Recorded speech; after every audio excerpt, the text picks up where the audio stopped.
Sous l'acronyme YELP est une initiative visant à créer un réseau dynamique aux futurs leaders parmi la jeunesse. Eh bien, cette initiative a l'ambition de sensibiliser les leaders de demain aux objectifs de développement durable fixés notamment par l'ONU. Cette journée a aussi été une occasion de partager, d'échanger, comme ce fut notamment le cas de Fathi Bass, un ancien YELP venu pour partager son expérience avec une pléiade de jeunes du programme. Il convient de noter que le Young Leadership Programme est un programme régional du PNUD qui a été créé pour les réseaux des jeunes les plus dynamiques de la région arabe en utilisant des outils d'innovation pour un impact sur le développement durable.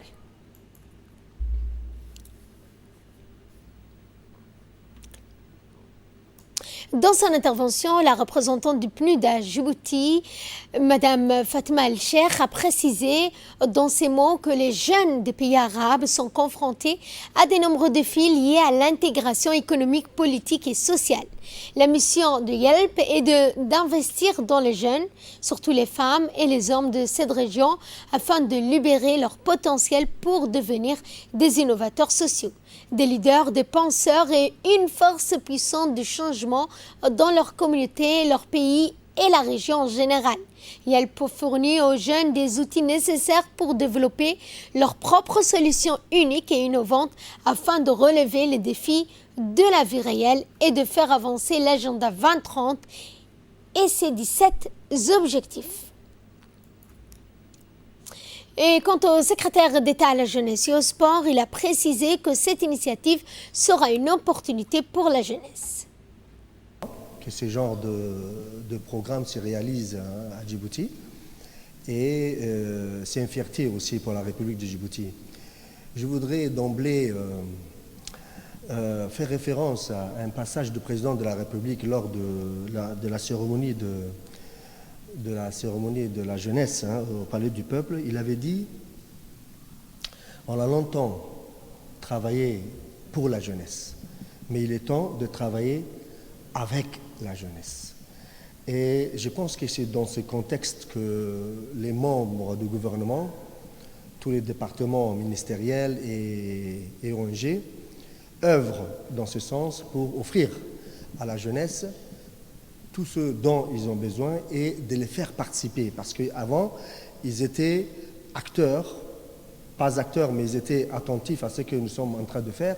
Mais maintenant, ils sont partie prenante, ils sont dans le bain, comme on dit. Il est toujours la meilleure manière d'investir, c'est d'investir dans la jeunesse. Et je pense que notre jeunesse a déjà prouvé ce qu'elle savait faire. Je fais référence au forum qui a été organisé par l'UNICEF et le PNUD, ici même à Kempinski, lors du Fajad. Et je pense que la jeunesse a démontré ce qu'elle savait faire. À fur et à mesure que vous allez participer à ce genre de programme, je pense que vous allez acquérir toutes les expériences dont vous avez besoin. Je pense que maintenant, certains jeunes sont rodés. Je les vois pratiquement partout, dans tous les programmes qui est consacré à la jeunesse. Donc, merci déjà et félicitations à vous. Mon souhait, alors, pour terminer, je ne vais pas être trop long, mon souhait, c'est de voir un peu notre jeunesse exposer ce qu'ils ont à exposer dans le continent d'abord, mais après dans l'international.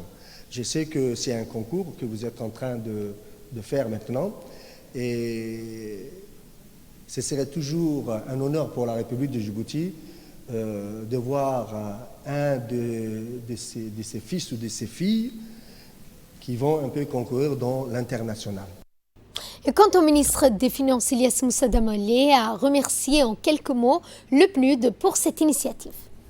Quand on écoute, quand on regarde certains jeunes qu'on a l'occasion de rencontrer, et en particulier ici, le jeune bachelier, la félicitation, ça fait quand même ça fait chaud au cœur. On dit il y a certainement une meilleure élève qui sera certainement meilleure que nous en tout cas. Et on pense qu'il y a quand même beaucoup de choses faites, comme le ministre disait, du sport. Il y a beaucoup d'initiatives. Si je parle très rapidement, tout à l'heure, le ministre Hassan avait d'ores et déjà dit cette expression que j'avais beaucoup aimée et qui est connue, qui est la suivante. Il ne faut pas faire quelque chose pour les jeunes, il faut faire avec les jeunes. Ça veut dire les avoir sur la table, échanger, écouter et savoir exactement quelle est leur inspiration. Nous, à partir de nos bureaux un peu dorés, c'est très bien, on prend des décisions parfois importantes, mais on prend également des mauvaises décisions parce qu'on n'a pas suffisamment échangé avec les différents partenaires et en particulier les jeunes. C'est pour cela que nous encourageons à ce que les jeunes soient de mieux en mieux organisés, les aînés puissent Rabia entre autres, c'est de les organiser, c'est des gens comme vous qui vraiment peuvent impacter, créer un peu ou faire en sorte à ce que le génie de chacun de nos jeunes puisse être tiré, maximisé, parce que c'est comme ça qu'on va pouvoir détecter également les futurs leaders. Et j'apprécie également, je ne connaissais pas ce programme YPL. Qu'est-ce que c'est que le leadership? Vous avez beaucoup parlé ce matin, vous avez certainement l'occasion de parler de cela. Pour moi, ça se résume à un seul mot pour être considéré comme leader. C'est d'inspirer les autres, c'est tout. Faire quelque chose de mieux par rapport à la majorité. Dans l'actualité également, une importante cérémonie de signature par vidéoconférence portant sur le redéveloppement de l'ancien port en quartier d'affaires qui a eu lieu donc aujourd'hui. Ce projet d'une importance capitale dans le concept de Port Parking City vient s'ajouter au projet stratégique de développer ensemble avec China Merchant la signature de Special Promotion Complex dont les travaux de construction seront lancés jeudi 8 octobre par le président de la République Ismaël Omar Guelleh, marque la première étape de ce vaste projet consistant à la construction d'un hôtel, des appartements de service et un centre d'exhibition qui abritera un centre d'excellence pour les études maritimes, la salle de conférence mais également d'autres locaux. Sous l'égide du secrétaire d'État à la jeunesse et au sport, Hassan Mohamed Kamil, le Stade Goulet a abrité une formation de sécurisme au bénéfice des entraîneurs et des arbitres de la fédération sportive. Toutes les disciplines confondues ainsi ont pu bénéficier lors de cette journée des animations des CDC que des jeunes filles pour des jeunes filles et des garçons de la capitale. Cette formation de haut volet en matière de sécurisme dispensée par deux experts, un du Croissant-Rouge et un autre de la protection civile. L'événement a regroupé sur place le directeur des sports, Abshir Ali Hassan, la directrice du stade Hassan Gouled, Madame Fatouma Dabale, le secrétaire général du comité olympique Faisal Abdurrahman, les experts formateurs, les responsables du secrétariat d'État à la jeunesse et au sport, les techniciens des différentes fédérations, les secrétaires d'État à la jeunesse et au sport. Hassan Mohamed Kamil a salué cette importante initiative qui constitue selon lui une étape majeure dans le renforcement des capacités de l'encadrement chez les fédérations sportives, gage de la réussite de belles performances dans un climat d'équité. Comme vous savez, la formation en secourisme est la priorité capitale lorsqu'on a la charge de la gestion et l'encadrement des êtres humains. Et dispenser une telle formation, lorsqu'on a la responsabilité, comme les vôtres, c'est prémunir contre toute sécurité. est le meilleur moyen pour aider les entraîneurs, les arbitres, les dirigeants à réagir rapidement en cas de blessure sur le terrain. Et le directeur des sports, Abshir Ali, a mis l'accent sur l'importance que revêt cette formation en matière de sécurité des sportifs, des athlètes dans le cadre des soins palliatifs sur les aires de jeu. La formation émane des fédérations nationales sportives. Au début de l'année, nous avons eu une réunion avec les présidents des fédérations qui ont soulevé une doléance en matière de secourisme. Ils ont dit qu'il faut que les techniciens des fédérations qui sont sur le terrain puissent avoir les connaissances de base en matière de secourisme. Donc, nous avons adapté notre plan de travail annuel par rapport à cette doléance. Et nous avons également voulu cibler trois types d'individus qui sont souvent sur le terrain, à commencer par les entraîneurs, qui sont souvent là au niveau des championnats nationaux ou bien au niveau des autres activités que les fédérations organisent. De deux, nous avons visé les dirigeants. Chaque dirigeant est là au niveau des matchs.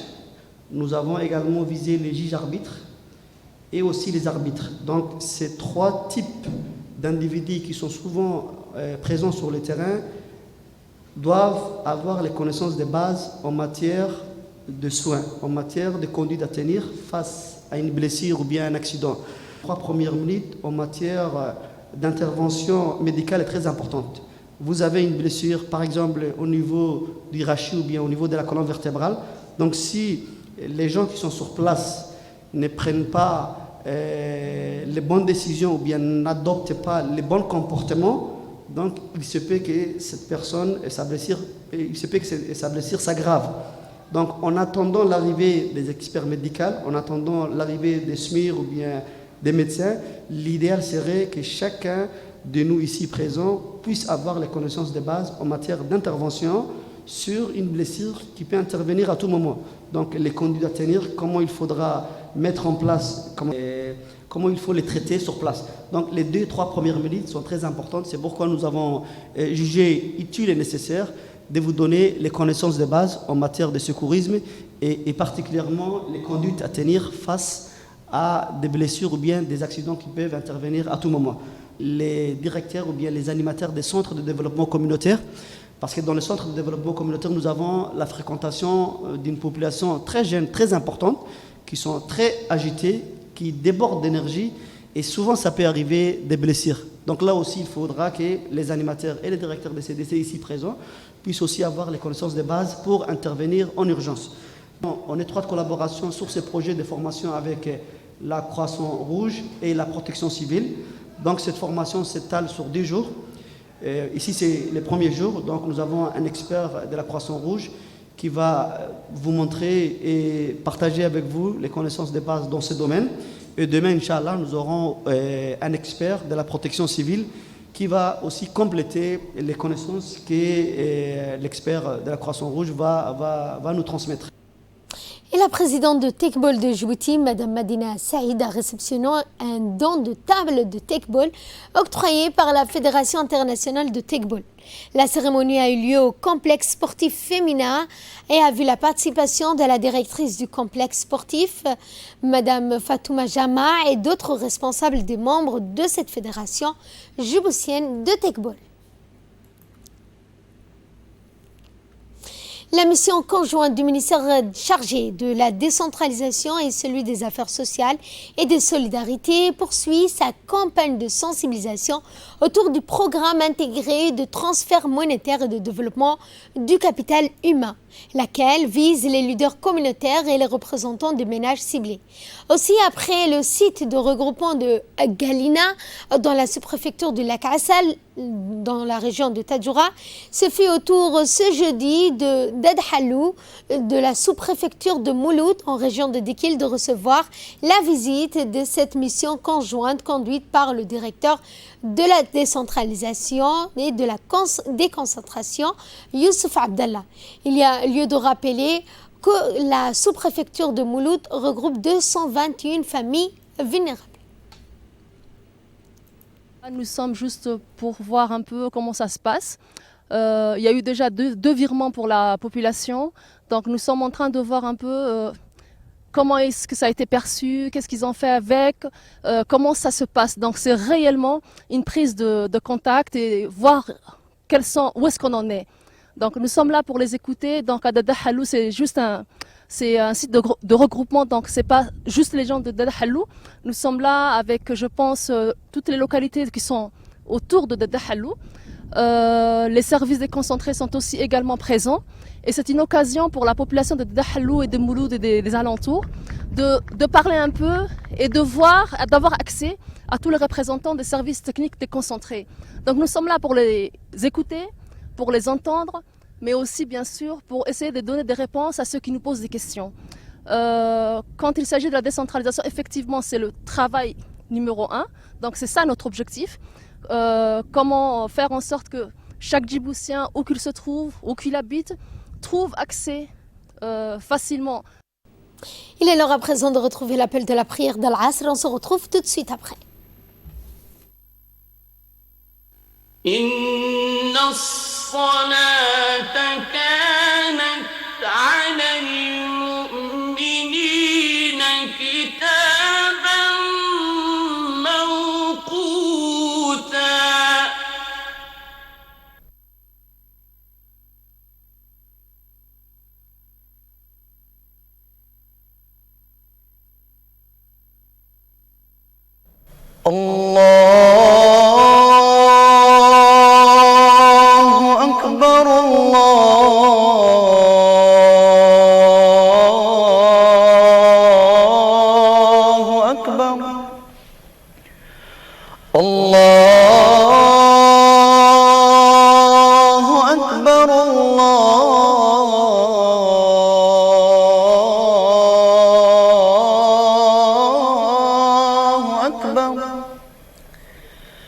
أشهد أن لا إله إلا الله.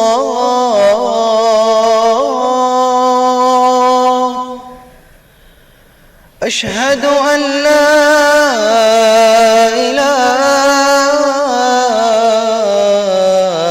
إله إلا الله.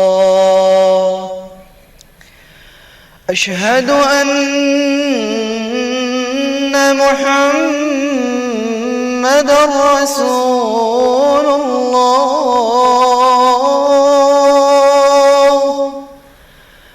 أشهد أن محمد رسول الله.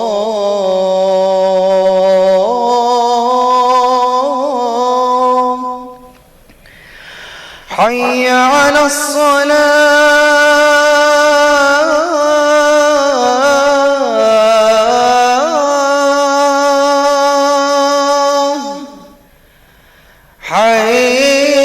حي على الصلاة.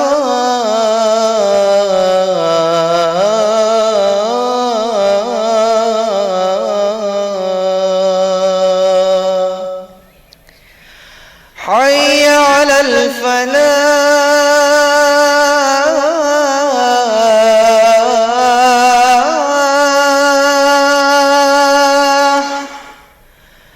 حي على الفلاح.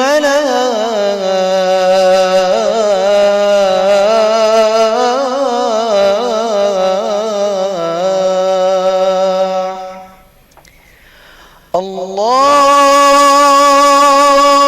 أكبر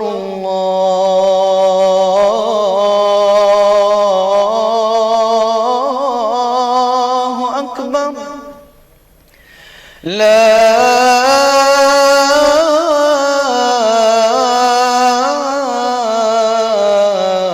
إله إلا الله. اللهم رب هذه الدعوة التامة والصلاة القائمة آت سيدنا محمدا الوسيلة والفضيلة وابعثه اللهم مقاما محمودا الذي وعدته إنك لا تخلف الميعاد. C'était l'appel de la prière d'Al-Asr dans le cadre des projets Parisaires financés par la Banque africaine de développement à travers l'ADDS. L'association des femmes de Yoboki a organisé ce jeudi un atelier de lancement du projet de lutte contre la mutilation génitale féminine au Conseil régional de Didikil. En prépare à cet atelier la présidente de l'association de Yoboki, Medina Mohamed Youssouf, le vice-président du conseil régional, Ebo Mohamed Ebo, les élus locaux, les représentants des différentes associations. Rappelons que l'objectif de ce programme étant de réduire, surtout en milieu rural, cette pratique qui porte atteinte au corps de la femme. À cet effet, il a été dit par la présidente de cette association, à la tête de ce projet, qu'une équipe sillonnera les différents milieux ruraux. Présidé par Mme Medina Mohamed Youssouf, c'est la première du genre dans la région, même si à l'échelle nationale, les pratiques de mutilation génitale diminuent. Toujours est-il que dans les milieux ruraux, cette pratique s'intensifie de plus en plus et continue de persister. Donc, j'exhorte ici Madame, à l'association des femmes de Yoboki, présidée par Mme Medina Mohamed Youssouf, de mener cette campagne de sensibilisation contre les MGF, surtout dans les chefs-lieux, mais aussi dans les milieux ruraux, dans les localités éloignées, telles que Galafi, Halle, etc., et Gobaad. Donc, c'est un projet vraiment très, très prometteur. Je félicite l'association qui a porté ces projets. Je leur souhaite de continuer dans le bon sens.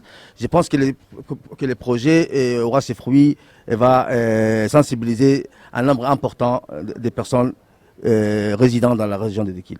Donc c'est un projet vraiment très important et va se dérouler. Aujourd'hui, le lancement a eu lieu à Didikil.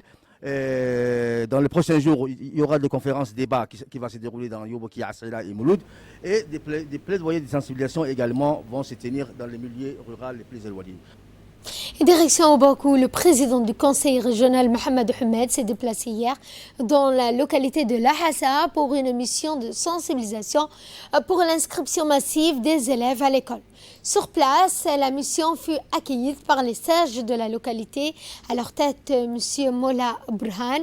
Au cours de la rencontre avec les leaders de la communauté, les échanges ont porté essentiellement sur la mobilisation de nouveaux élèves à l'école.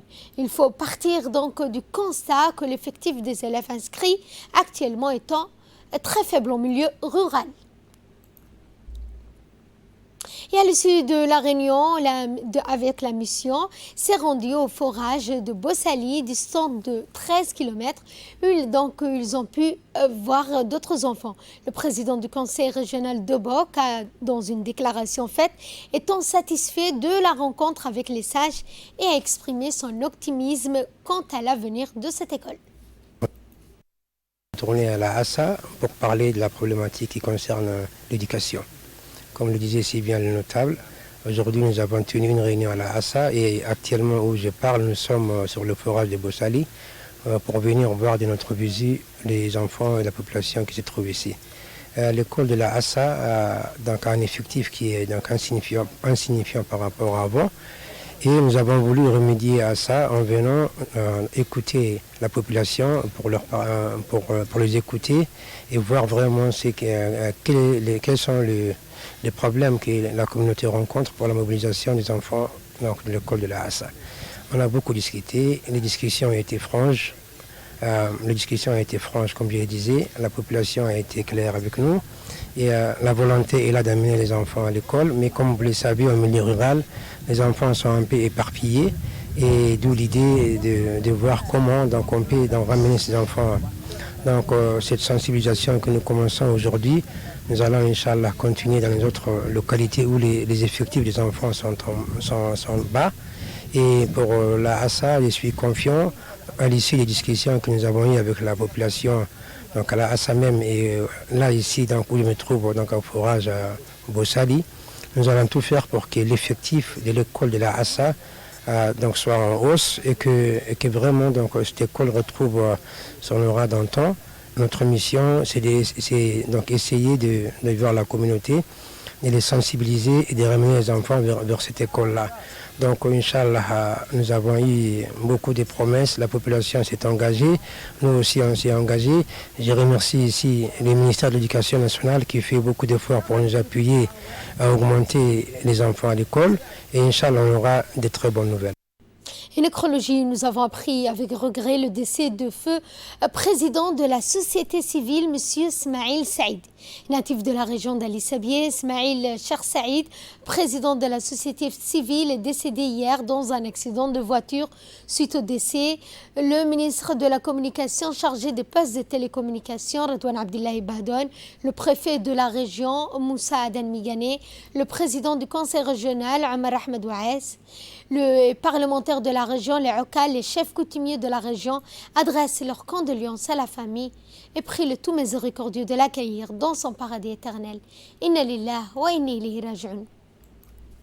Et de là, nous passons à ce qui domine l'actualité africaine et internationale. Au Soudan, pour commencer, 830 000 personnes anéanties par les inondations.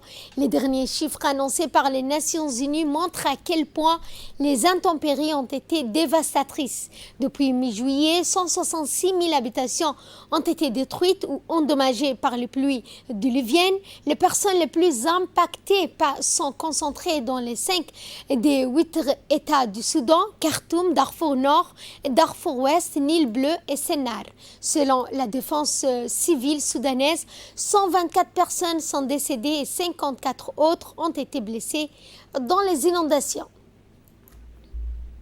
Et concernant le Covid-19, l'Italie échappe à la seconde vague, une exception en Europe. Le pays a été le premier et l'un des plus durement frappés par la première vague du Covid-19. Aujourd'hui, l'Italie fait figure d'exception en Europe. Le nombre de contagions reste depuis 2 semaines sous la barre de 2000 cas quotidiens, avec un nombre de tests relativement élevé de 120 000 par jour. D'un autre côté, les mesures de précaution sanitaire, comme le port de masque, sont plutôt bien respectées par la population. La récente réouverture des écoles pèse sur le scénario. Cette politique jusqu'ici couronnée de succès a valu vendredi à l'Italie un coup de chapeau de l'Organisation mondiale de la santé. Fin de ce journal, merci à vous de nous avoir suivis. Excellent après-midi.